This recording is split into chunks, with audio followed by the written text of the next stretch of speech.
Olá, pessoal. Vamos fazer a correção do nosso em casa, os exercícios propostos como tarefa da nossa última aula. Veja o exercício número 1. Atribua as afirmações como verdadeiro ou falso e, no caso das afirmações falsas, faça um desenho em seu caderno justificando a resposta. Letra A. Em todo losango, as diagonais são perpendiculares entre si. Eu vou pegar o exercício número 3 aqui como exemplo, ó, que a gente já fez. Verdade. As diagonais, elas sempre formarão entre si 90 graus. Então, a diagonal menor será perpendicular à diagonal maior. Elas formarão 90 graus entre si. Então, a letra A é verdadeiro. Letra B. Em todo losango, as diagonais têm medidas iguais. Falso. Vejam, eu não preciso construir um outro desenho. Já vou usar esse aqui como exemplo. Vejam que a nossa diagonal IA, ela não tem o mesmo tamanho do que VD. Por quê? Porque o ponto médio, que é o ponto M no caso aqui, ele divide a diagonal em duas partes. Essa parte aqui é igual a essa. A parte IM vai ser igual a essa, mas não necessariamente que as diagonais terão o mesmo tamanho. Lembrando, quando as diagonais têm o mesmo tamanho, a gente se trata de um quadrado. Todo quadrado é um losango, mas nem todo losango é um quadrado. Então, a letra B é falsa, porque existe a diagonal maior e a diagonal menor, conforme o desenho 3. Em um losango qualquer, as diagonais dividem cada ângulo interno em dois ângulos de medidas iguais. Verdadeiro. A condição de existência de um losango fala isso. As diagonais de um losango também são bissetriz interna de cada ângulo. Depois, dois lados opostos de qualquer losango são sempre paralelos. Vejam, vou pegar esse exemplo novamente. O lado IV, ele é oposto com AD ou DA, e sempre os lados opostos são congruentes e paralelos. Vejam, ID é paralelo a VA ou AV. Os lados opostos são sempre paralelos. O exercício número 2 diz aquela situação quando as diagonais são iguais. Vejam, um quadrado é um quadrilátero que possui todos os lados com a mesma medida. Por isso, todo quadrado é também o losango, o que significa que as propriedades do losango também valem para os quadrados. Então, o que eu sei? Eu sei que quando eu vou passar essa bissetriz aqui no meio, né, que é considerado uma diagonal, ela vai dividir o ângulo interno de um quadrado que é 90 graus em 45, 45, 45, 45. Sempre as diagonais vão ser a bissetriz de um ângulo interno. Então, por lógica, ó, eu já descobri que o valor do x será 45 graus. Então, se isso aqui é uma diagonal, né? Não vai ter diagonal maior, não vai ter diagonal menor, porque as diagonais, nesse caso, terão a mesma medida, porque é um quadrado, mas quando elas se tocam, elas serão perpendiculares entre si. Então, significa que o valor do y vai medir 90 graus. Veja no exercício número 3 agora.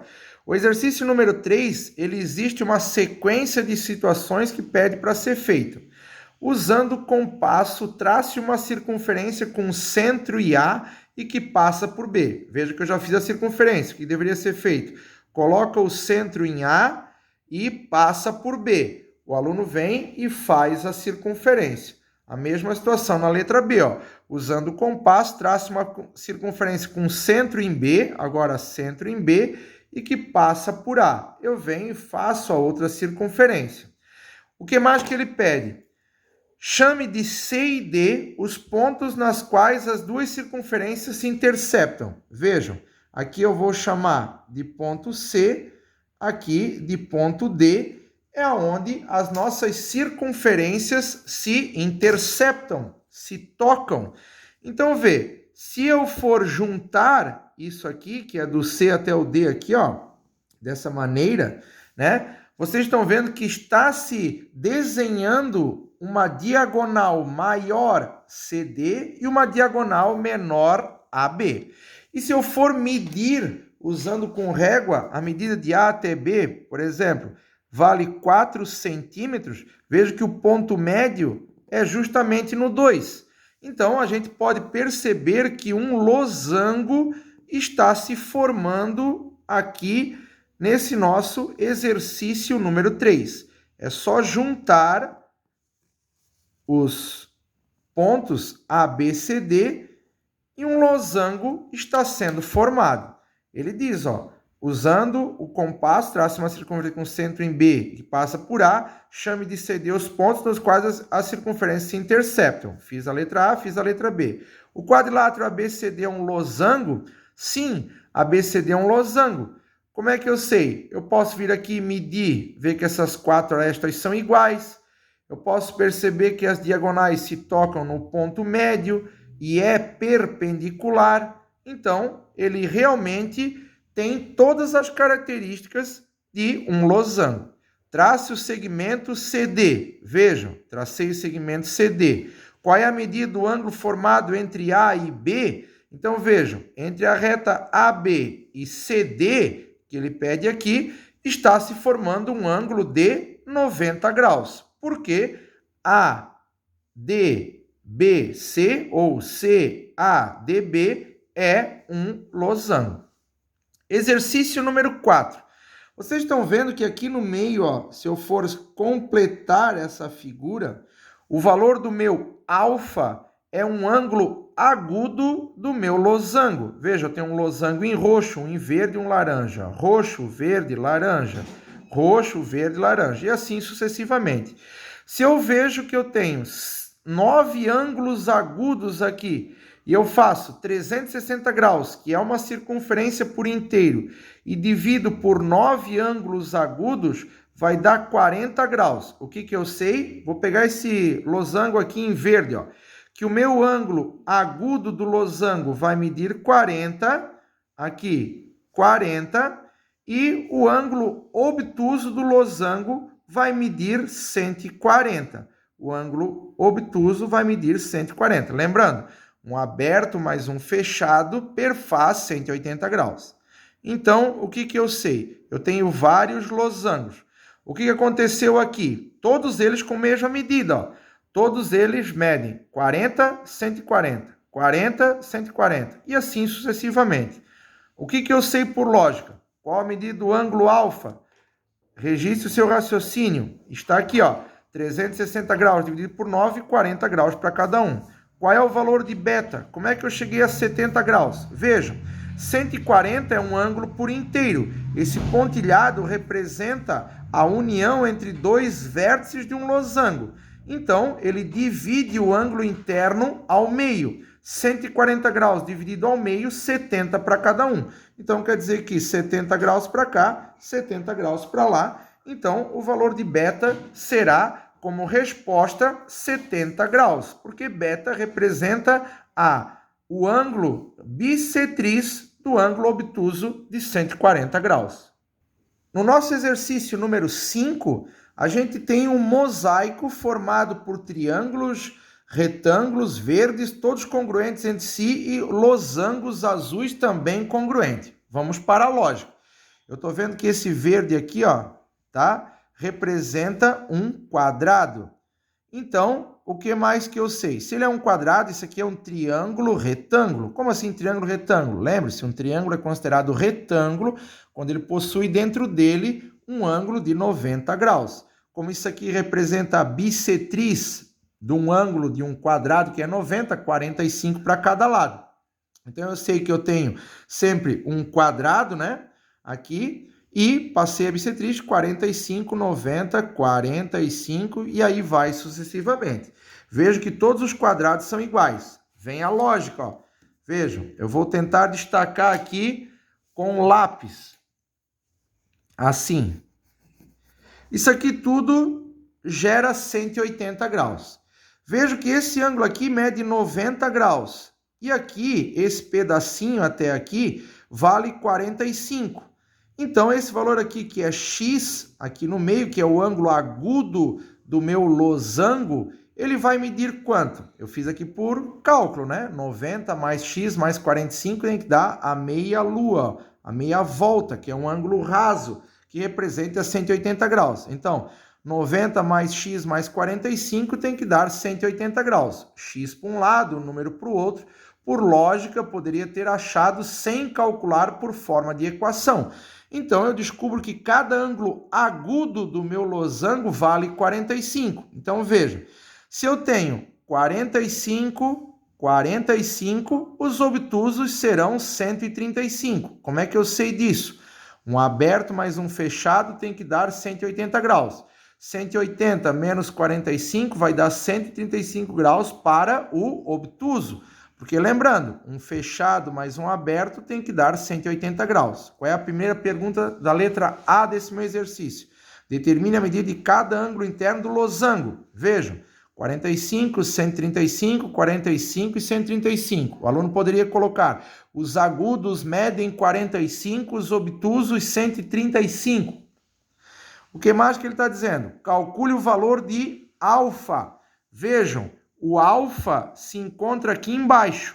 Ele é metade, porque o pontilhado representa a bissetriz, a metade de um ângulo agudo. Um ângulo agudo mede 45, dividido ao meio, 22,5 graus. Então, está aqui o valor de alfa, 22 graus e meio. Exercício número 6. O exercício número 6, ele é aquela situação básica, onde o aluno tem que construir uma reta paralela. Vejam aqui, ó, eu venho e vou apoiar a minha régua aqui, dessa maneira. O que eu faço agora? Eu desloco o meu esquadro de um lado para outro. Vejam, ó, de um lado para outro. Eu apoio, tenho a régua verde como apoio. Então, eu jogo ele para cá e faço a reta paralela. A mesma situação aqui, ó.